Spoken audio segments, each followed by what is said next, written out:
I am too blessed. I need to make penance by whipping myself with Cory Boy.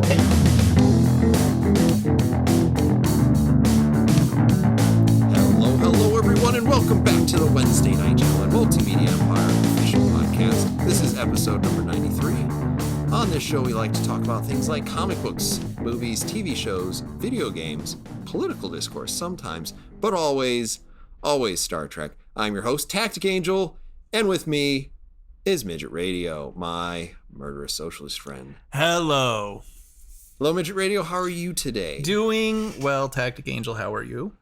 I am okay. I'm okay. Excellent. Yeah, long day, long boring day at the office. Now we're here. I have some liquid recreation that'll help my day out. How about you? I do too. I don't know why liquid recreation sounds dirty to me. It just sounds a little dirty. That could be swimming in a pool, but in this case it's drinking. What would never mind. Is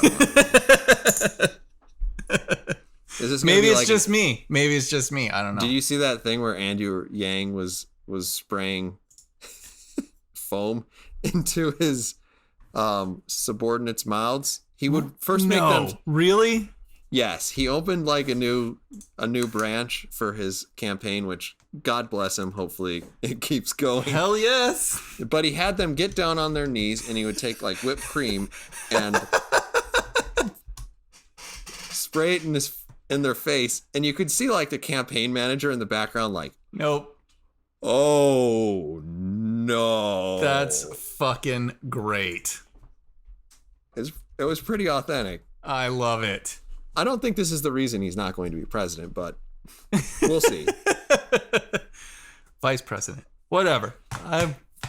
That's awesome. Good for him.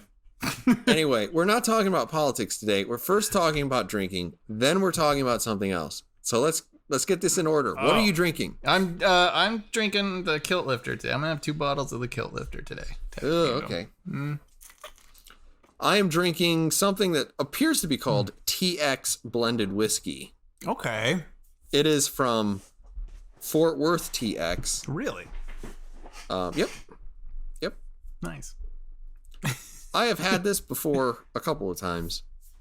Yeah? It's rough. Is it? It's very, maybe I should say it this way. It's very strong. It's very Texas. Okay. I don't know. I can drink the Wild Turkey rare breed 190% alcohol or something. Yep. And this is a little, I don't know. This is harder to drink for me. I'm sure it'll get easier. As time goes on. All right.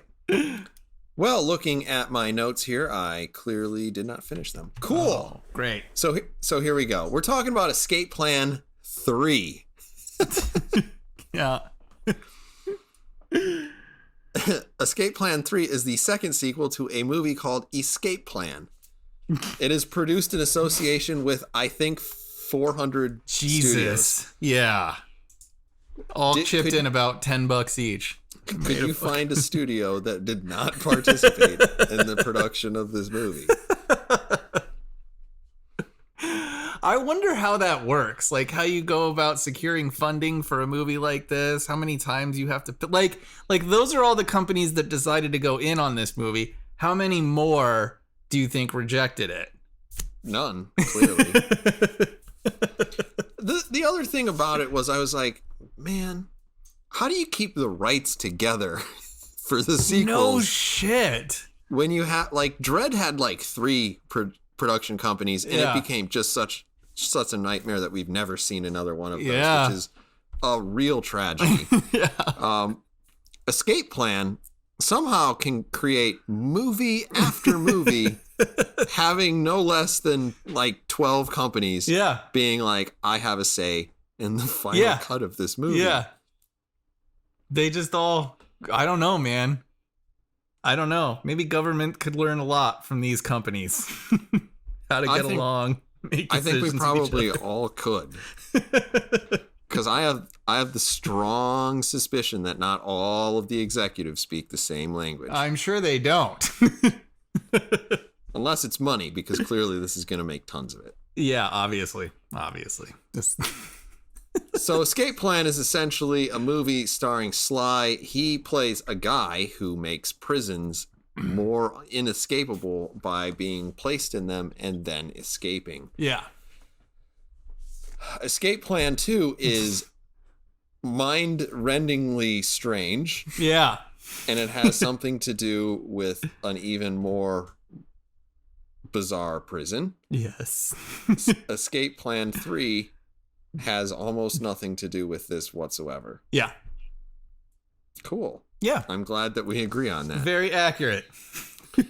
I'm just probably going to ask 2 questions, and then we're going to give the rating, and then we're just going to go into the non-spoiler thing, because I don't think that this movie can sustain a lot of I don't know how to even describe it. Yeah.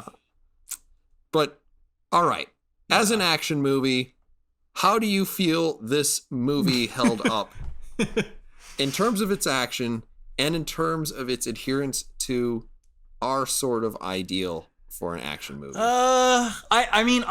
I would say overall this movie was not as bad as I thought it was going to be. I think overall it was better than Escape Plan 2, at the very least.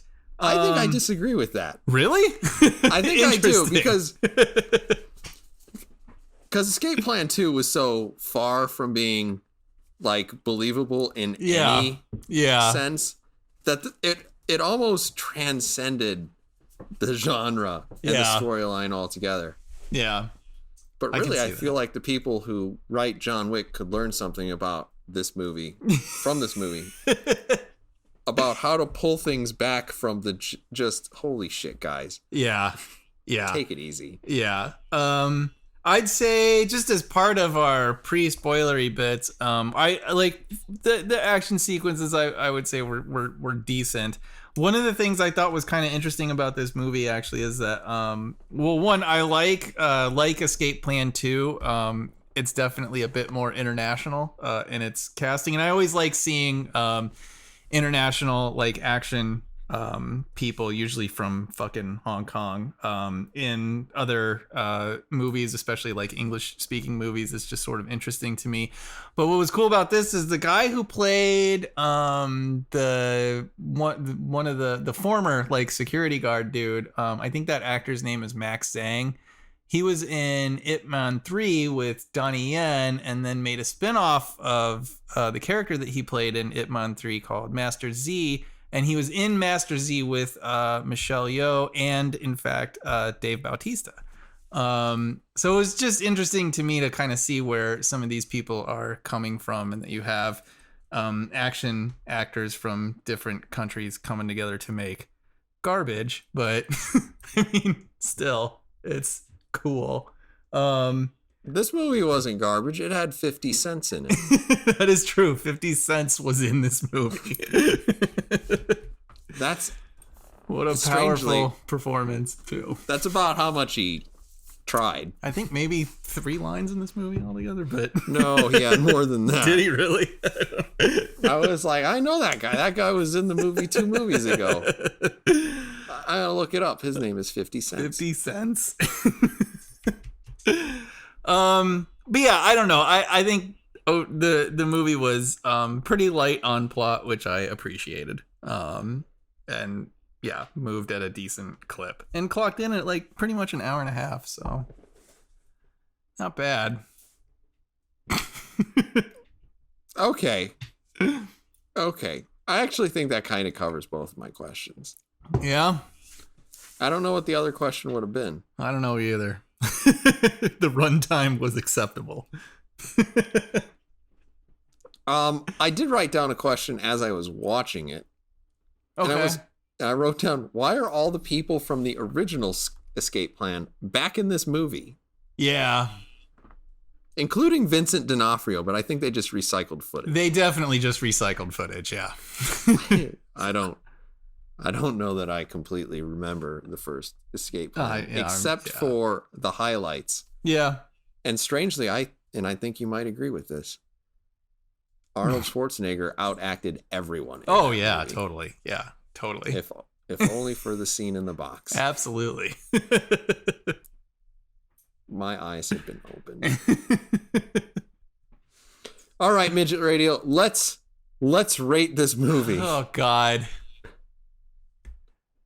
1 to 5 on the, what are we calling this now? Amazon scale or on the Wednesday night gentlemen scale?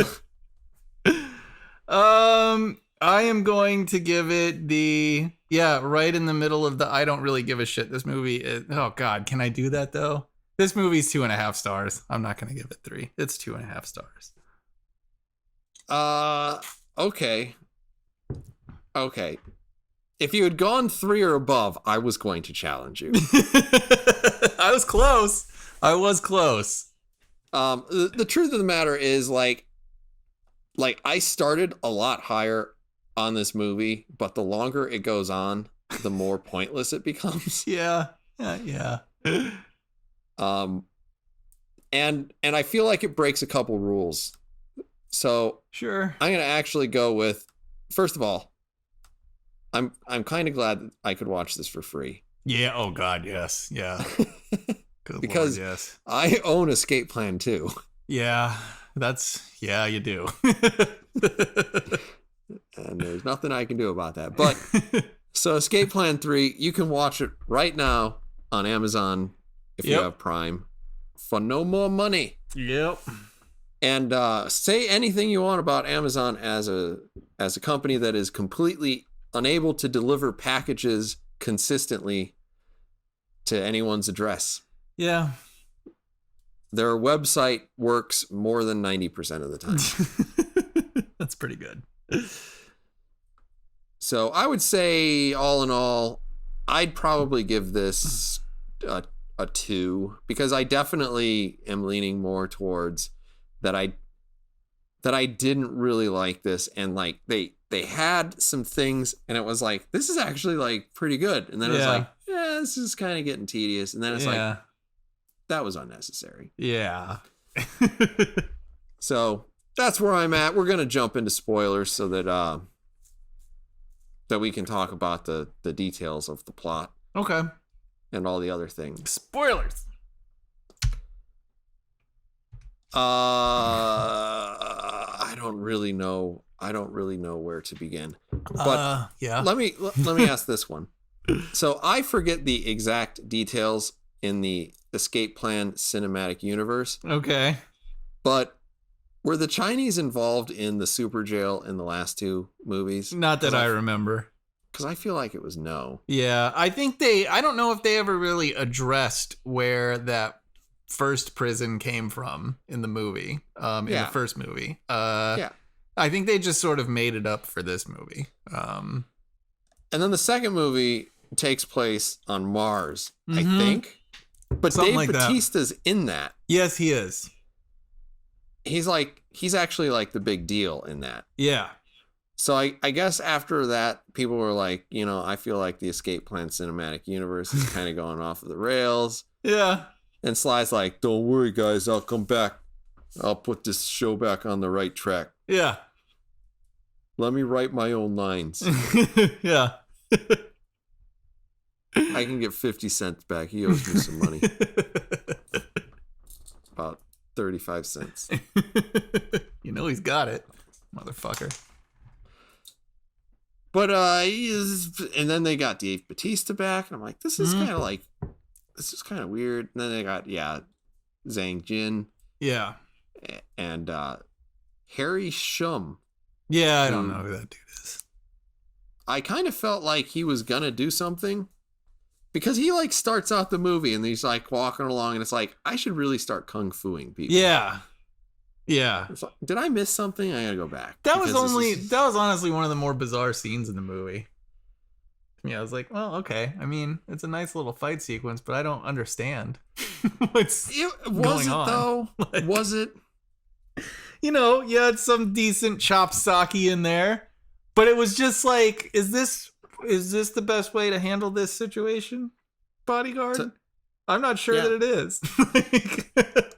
I wonder if it's just like culturally inappropriate for bodyguards in China to carry a gun. Yeah.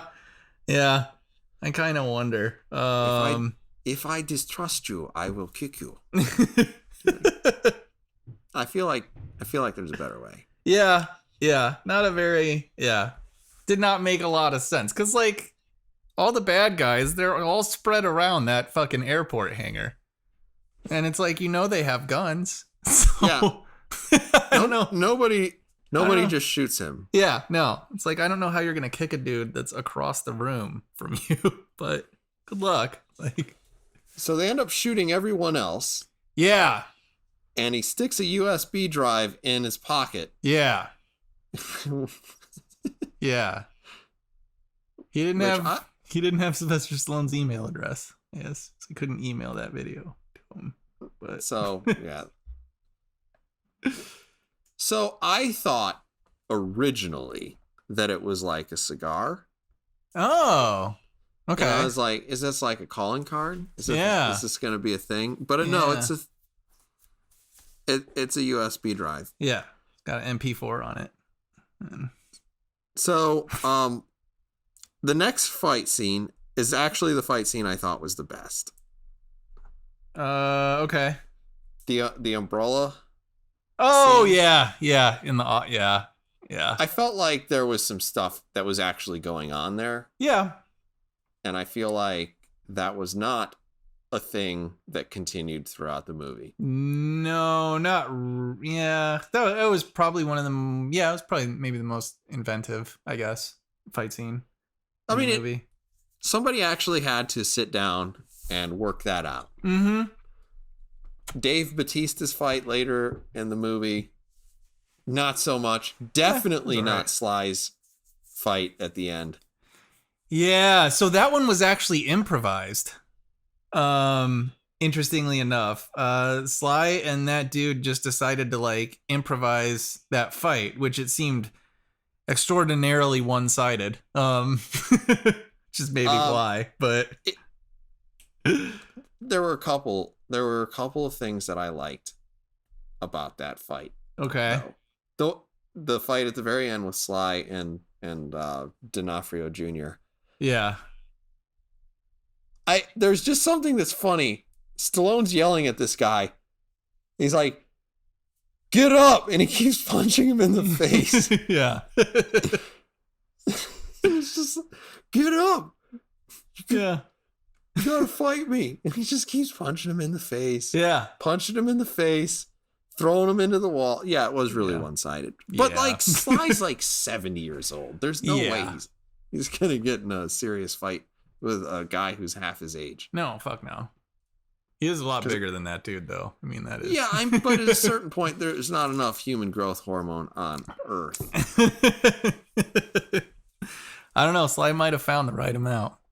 I don't think he has. They keep stretching his face. Yeah. And now he's just like, "Can you do something about this? I don't look human." And he's like, "We can make your face more puffy." It's like, okay. Yeah. You do it. Give it some body. Yeah. You want to make sure your cheeks are still filled out, so it's not just like. Oh God, yeah. But the umbrella fight, it was fun. I'm not sure if it's an effective way of introducing yourself, but apparently that's how you get an interview with Ray Draylen? Breslin, I think. Breslin? Yeah, something like that. Breslin. Yeah. Yeah. That seems right. Yeah. But like, then there's lots of talky bits after that. Yeah.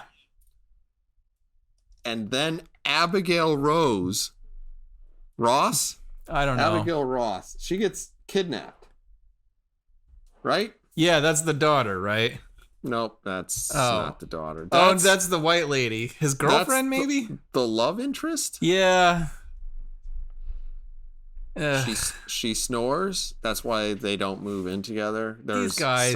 How old is that fucking bitch? Let me click on Seriously, because I don't like it. 40. I don't like. She's 40, so she's 30 years younger than Sylvester Stallone. All right. Sylvester Stallone is 73 years old. God. So 73 divided by 2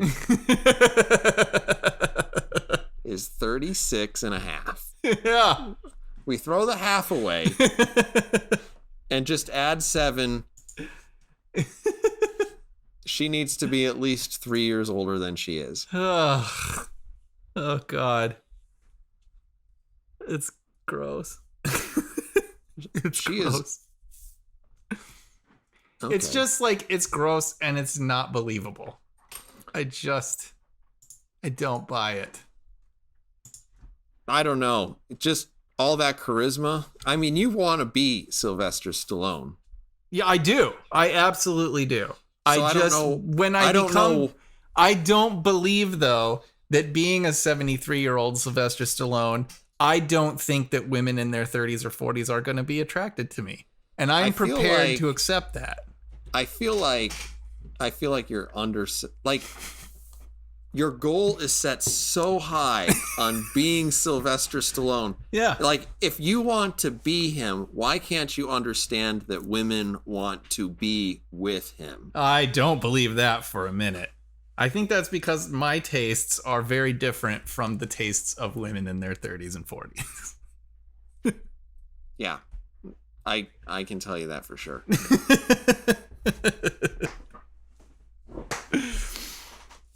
Ugh. Yeah, it's just weird. I don't understand it. So it's a part of the movie I just ignore. Let me tell you the third part of this movie that I liked. Okay. I like D'Onofrio Jr. telling the guy that he wanted to learn how to say, "I'm going to shoot you in the face" in Chinese. In Chinese, yeah, I like that scene too. Mostly because I was like, God, he's going to say something really fucking stupid. And he's like, I want you to teach me how to speak Chinese. And it's like, what? Yeah. Yeah, I like that too. Yeah. Yeah. I want you to teach me how to say, "I am going to shoot you in the face" in Chinese. Yeah. And I was like, okay, this is starting to work for me. Yeah, it's not bad. Unfortunately, almost nothing else did. Well, where do we lose you, Tactic Angel? Where does Escape Plan 3 lose you? I feel like the specific part is, and I will ask the questions that came up in my head at the conclusion of this movie, and we can talk through it. Okay. Does this movie violate the ideals of an action film as we have laid them out? Does it violate the prohibition on sadism? Okay. I think it does, yeah. Yes. I don't know if it's because it's Stallone and Rambo left such a bad taste in my mouth, but I still feel like, yeah, it does. Okay. And we're talking specifically about, like, I have to slit this guy's throat, and I have to see blood, not real blood, or even like prosthetic blood, but like the best digital blood, spurting at the camera. Yeah, that's the scene we're talking about. Yes, yeah, absolutely, it is. So there was part of me that looked at that, and I was like, yeah. I mean, it seems fair, at least. Sure. I mean, at least he's not cutting off people's heads and carrying it around in like a, a plastic bag. Yeah. Because I've seen that. Yep. And he doesn't excardiate the dude. Yeah. Yeah.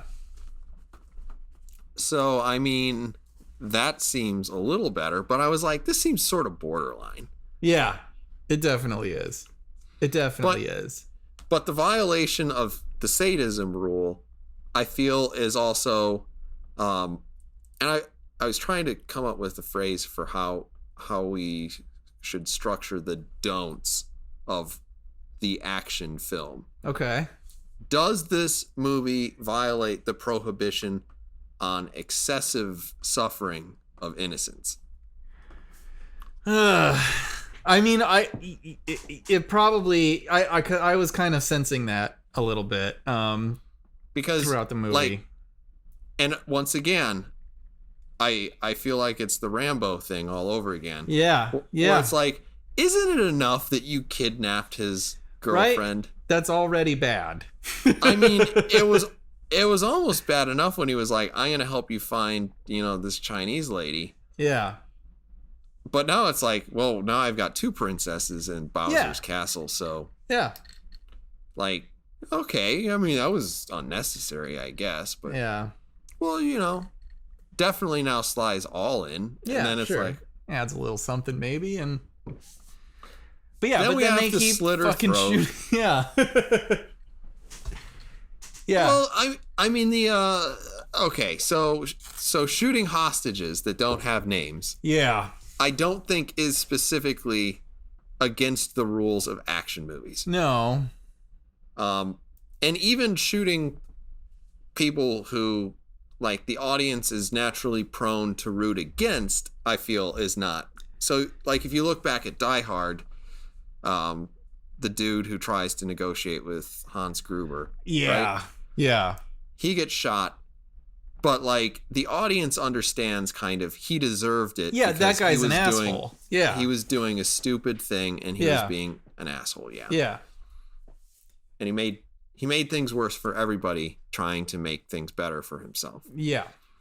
So, like, okay, that's okay. That doesn't ruin Die Hard in any sense because No. Die Hard is one of the most perfect action movies that's ever been made. Yeah, absolutely. So I think there is sort of the, your adopted daughter is already like fucked up enough after she's been Yeah. hooked on drugs Yep. and raped. Yep. Like, I feel like that's good enough. It's like, Pretty no, sufficient. Nope. she's got to die. And Yeah. so now we've got the two princesses in Bowser's Tower and Yeah. Bowser's Tower, whatever. I don't give a fuck. Let's kill one of them. Yeah. Why not? Makes it even worse. And then for some reason, we spend like 30 minutes before we see Sly again. Yeah, that was kind of puzzling. They have too many action people who have to have their set piece fight. Mm-hmm. Yeah, they 'Cause really do. You got your Hong Kong guy. I assume like 2, 3, 4, 5 of those production companies are Chinese. Probably. Which did answer my own question. Why aren't the Chinese the bad guys in this? Yeah. Batista shows up, but he's like, I'm only going to do this if you give me like a cool fight scene. Yeah. And they're like, well, we can give you a fight scene. Yeah. And then of course Sly has to, have the last word, I guess. Yeah. Yeah. I feel like this movie had too many cooks in the kitchen. Yeah, I think it did too. Which I don't know. I mean, it's fine. It's just I think some of the things you're pointing out specifically with the sadism and then the amount of violence done to innocent people, it just like it just makes the movie way less fun. Because I don't mind, I don't think either one of us really minds an empty bullshit plot, go save the princesses, that's fine. But then when you start throwing this like extra shit in there, they just turn into hurdles, I think. And now I start thinking like I don't really give a fuck about any of these characters. I don't really understand what this movie is about. I don't know, it just gets in the way. And if that wasn't there, if you take out the girlfriend dying, and then the ridiculously sadistic death at the end of the movie, then I'm fine with this movie. I don't care that that we don't see Sly for 30 minutes. I don't care that we don't have much in the way of a protagonist in this movie. None of that matters to me. At that point, it's just this movie moves along at a pretty good clip, and there's like a decent fight or two in it. Overall, that's a 3-star. That might be 3.5 stars for me at that point. Well, I mean, like, yeah, at least you're not,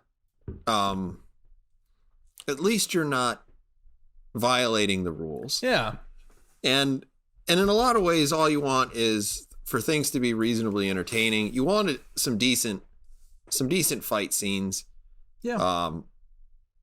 The plot, I mean, literally, I think what we're talking about is the plot just needs to not fall apart. Yeah. Yeah. I mean, there are certain plots that elevate above, and those are the ones that those are the big movies that we see, like Die Hard, like Yeah. T2. Yeah, definitely. Yeah. These are movies that really I'm gonna put Demolition Man in there too, because Fuck yeah, that's a goddamn great movie. It's a classic. But if we go to Dread, a movie that we both fucking love. Hell yes. The plot isn't really, I mean, yeah. It's awesome. Cop's not gonna make it. They go on a thing. They get stuck in a building. They gotta get out of the building. Fucking building. Done. Yeah. That is the plot. Yeah. It's fucking great. So, that's a movie that's great based on really, really low expectations. Yeah. Really well executed. Yeah. And faithful to a source material. Yeah. At least in terms of tone, not necessarily in terms of anything that's actually going on. Sure. But like, it just doesn't fall apart. If you wanted to go into something that was even more bullshit, you'd talk about The Raid, which is functionally the same movie. Yeah. And that just didn't fall apart. Yeah. This movie got a little too complicated. It had too many people in it. Yeah. And they all needed their day in the sun, and it detracted, and then they broke a couple rules. Yeah. And that's kind of why, like, I want to say through the meeting when they all like gathered around that pool table in the middle of a warehouse. Yeah. Like I was 100% in at that point. But like it started to feel shaky after that. Particularly like they show up and they're all in the van and they're like, "All right, we need to make a plan." And it's like whatever, that guy who got fucking shot, which I was a little surprised at. Yeah. Yeah.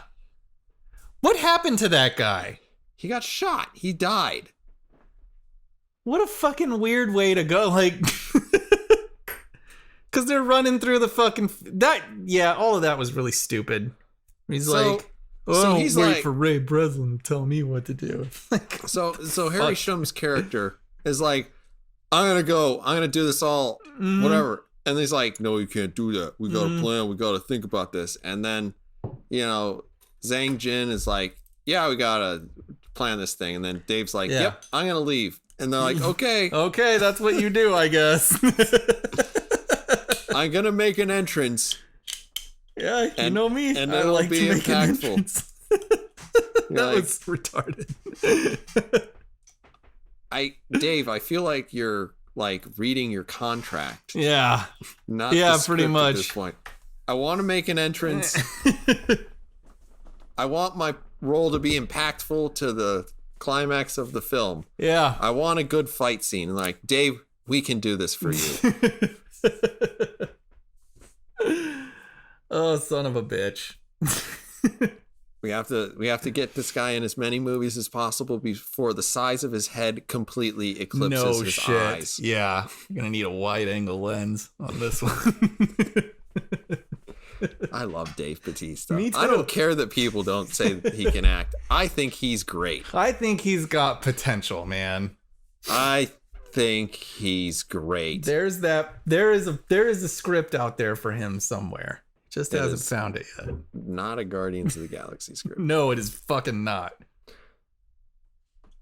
Does this movie violate any other rules that you can think of the action movie? Oh god. Not that I can think of off the top of my head. Because I don't think there's no real like fucking plot twists or anything. Yeah, that's for sure. So I mean that's kind of nice. Yeah, no, I can't really think of anything else. I mean I don't know. You know, the bad guy is pretty one-dimensional, but that's not like a cardinal sin or anything. Yeah, I feel like he does enough to be interesting enough to get a pass. Yeah. Because tell me how to say I'm going to shoot you in the head in Chinese. That's pretty good. Yeah. It's pretty good. And like he seems reasonably insightful and not just like he's got something going on. Yeah. But between the two ears that he's got. I think it's like the scene where the kidnapped ladies are, confronted with captured Hong Kong talent. Yeah. And it's like, wait a minute. You two know each other. Yeah. You're like, oh, this is interesting. Like, what was the plan? Like, what was the bad guy's plan? Was it a ransom? I think he was just trying to lure Sylvester Stallone there so that he could kill him. That's kind of what I thought too, but there was like a little bit of this ransom plot going on, and I was like, well, you have all these guys. What are they there for? Yeah. There was some of that I did not really understand.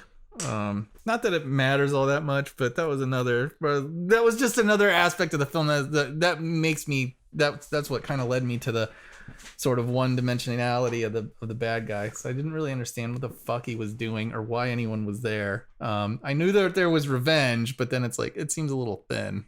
Well, I kind of feel like you were supposed to get the idea that it was originally just about money, right? Yeah. Because like Jeff Chase's character, I don't know if he had a name. He's the giant guy. Okay. He kept being like, we should just take the money and run. Yeah. Let's kill the bitch and get out of here. And you're like, okay, this is about money. Yeah. But like you could tell in that moment that for, D'Onofrio Jr., it was more like personal, and he really did.